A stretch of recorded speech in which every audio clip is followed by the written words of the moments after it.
రాష్ట్రంలో ఈ రోజున మహిళలపై జరుగుతున్న అఘాయిత్యాలకు కూడా ఈ మద్యం మాఫియానే ఒక కారణం అని చెప్తాను నేను నిస్సంకోచంగా. నిన్నటికి నిన్న కూడా ఒక న్యూస్ చూసాం. ఒక 20 రూపాయల కోసం ఒక పిల్లోడు పక్క పిల్లోడి గొంతు కోసేసిన అయినా మనం చూసాం. ఏంటిది? ఏం జరుగుతోంది అసలు రాష్ట్రంలో?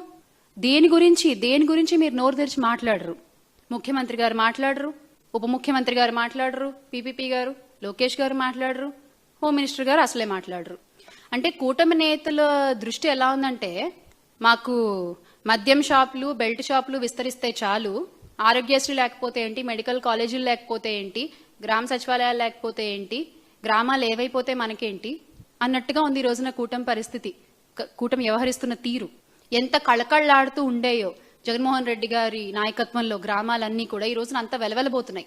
ఈ మద్యం మాఫియా మూలంగా, ఈ మద్యం మూలంగా జగన్ గారు ఎంత సంక్షేమ పాలన అందించారో అంతకంతకి సంక్షోభ పాలన అందిస్తున్న ఘనత మూటగట్టుకుంటున్నారు ఈ కూటమి ప్రభుత్వం. ఎందుకు అంటే ఇప్పుడు మన ఉప ముఖ్యమంత్రి గారికేమో, పీపీపీ గారికి హోంశాఖ మీద దృష్టి, హోమ్ మినిస్టర్ గారికేమో ఎంతసేపు పవన్ కళ్యాణ్ గారిని పొగడ్డం మీద దృష్టి, లోకేష్ గారికేమో ముఖ్యమంత్రి శాఖలపైన దృష్టి, ముఖ్యమంత్రి గారికేమో ఎంతసేపు ఏ ప్రమోషన్ చేసుకుందామా అనే దృష్టి. అంతే తప్ప ఈ రోజున ఈ నకిలీ మద్యం గురించి కానీ, ఆగిపోయిన ఆరోగ్యశ్రీ గురించి కానీ, ప్రైవేటు పరం చేస్తున్న మెడికల్ కాలేజీల గురించి కానీ, కల్తీ ఆహారం తిని చనిపోతున్న, కల్తీ నీరు తాగి చనిపోతున్న గిరిజన బాలికల గురించి కానీ, గురుకుల పాఠశాలలో చదువుతున్న బాలికల గురించి కానీ ఎవ్వరు మాట్లాడరు.